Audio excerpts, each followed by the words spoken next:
Alright, today please.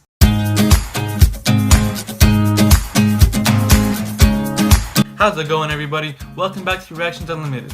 In this video we're going to be watching the 10 NBA players that got good out of nowhere. Let's get right into it.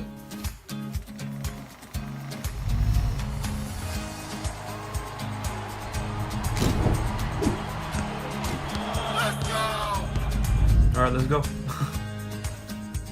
10 NBA players who became good out of nowhere.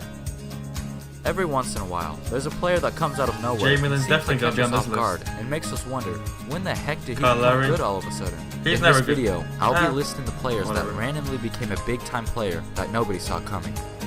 CJ McCollum. CJ McCollum definitely. CJ went to Glen Oak This High guy came out of School nowhere as a last very year. small player, coming in at the height Holy of only shit. 5'2". Nobody paid him much attention. But due to a late growth spurt, he managed to squeeze into a small college at Lehigh University. And after 4 years at Lehigh, he became the first player to ever be drafted from that school to the NBA. This he guy was was the 5 10th feet overall tall. pick by the Portland He Trailblazers grew up in 2013, and he dunked in but he would college. only be a reserve for the first 2 years of his career. He Shit. wasn't really used that much, only really playing when it was garbage time. But then, when 4 of the Blazers' 5 starters left for other teams in 2015, Terry Stotts had no other choice but to give him a shot, and we were surprised at his ability he to stepped up score the big ball, time. going from only averaging 5 points per game to now an impressive 22 points per game, a huge increase 5 from to the first 2 years 22. of his career, and was named the most Oh, improved shit. player Give that guy a map. last year. Now, Yeah, CJ most McCollum improved, and Damian definitely. Lillard are He one of the deserved best that shit. backcourts in the NBA. They are. Jimmy Butler. Jimmy Butler Coming too. out of the University of Marquette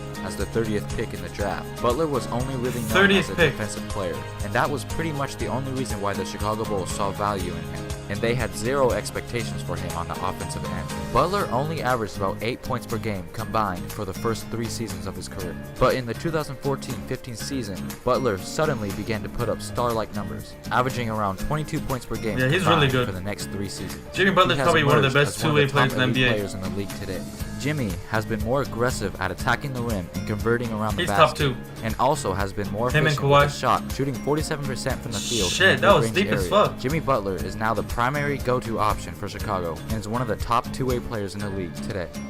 Jeremy Lin. Yeah, that's what I just said. Jeremy Lin attended Harvard University from 2006 to 2010, I think where I he knew was that. a 3-time All-Conference player in the Ivy Shit, League. I didn't know he could Then dunk. he would enter the NBA draft in 2010, where he would unfortunately go undrafted.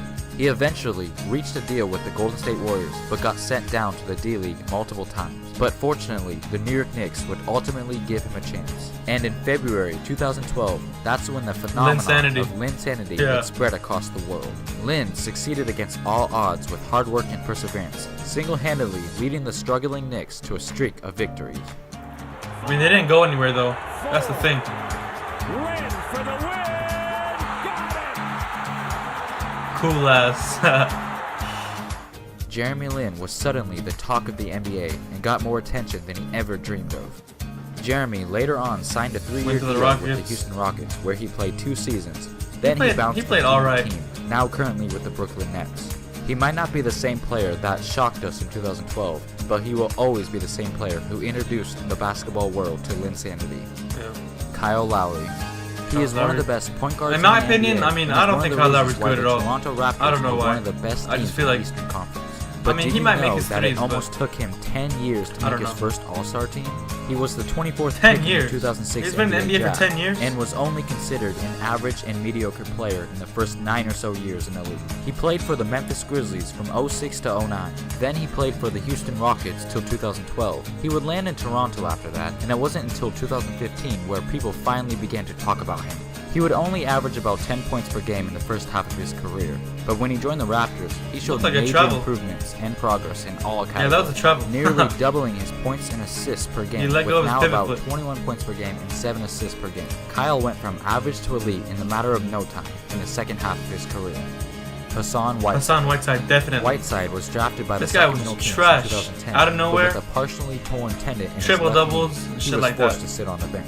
The Ugly Kings ass. eventually sent him down to the D-League, and his career would spiral out of control, going on to play for a mixture of 8 D-League and overseas teams. Damn. With Whiteside struggling to find a permanent and long-term home, It wasn't looking good for him, but fortunately the Miami Heat signed him in 2014, and he took advantage of his opportunity to play in the NBA once again. He showed would everybody what emerge the fuck as they one were of the most thinking. impressive rising stars last year, also being the leader in blocks per game. Hassan Whiteside had his trouble finding his way into the NBA, but now he is the face of the Miami Heat.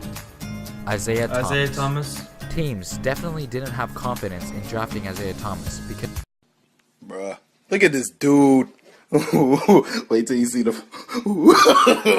No.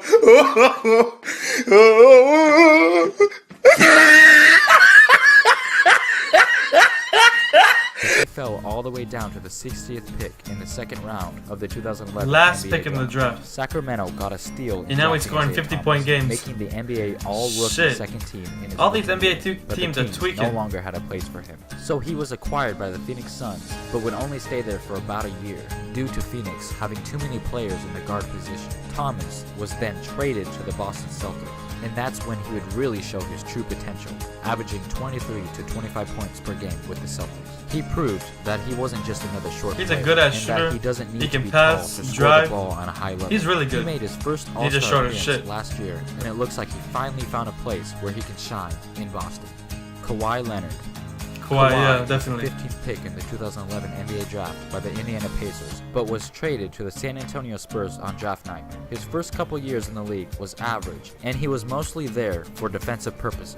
But when the finals came along, he turned into a monster, He and was stepped one up of the big reasons time. why the Spurs went to back-to-back finals against the Short Heat and hair? was the finals Damn, MVP you're ugly. in 2014. He also was a two-time Defensive Player of the Year and is arguably the best two-way superstar in the league. He Kawhi is. Leonard emerged quickly to He's an my favorite MVP-type player in today's game. Paul George. PG was the 10th pick Paul George in the been good for a 2010 while. NBA draft by the Indiana Pacers. In his first couple years, it looked like a 10th pick, being just mediocre. But when 2013 came along, he put the league on notice, showing why his started talent dunking on cannot be everybody. ignored, which led him to being the most improved player that year and helped lead the Oh, I never knew Pacers that. to the Eastern He won Conference most improved Finals, player. where it went to 7 games.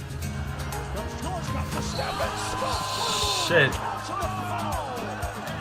Birdman is mad.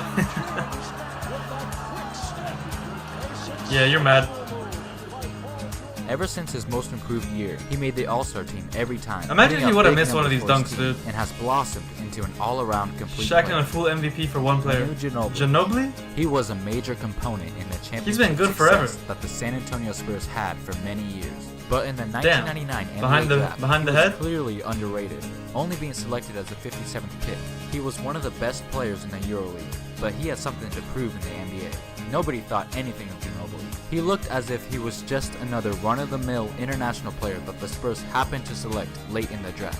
But before they knew it, he became a very valuable piece for the Spurs, and his energy off the Dunked bench on Yao. led him to becoming a multiple-time All-Star and a Sixth Man of the Year. Who knew This guy that used to the dunk on a lot of 57th people, pick dude. in the draft would become one of the best players in San Antonio Spurs history?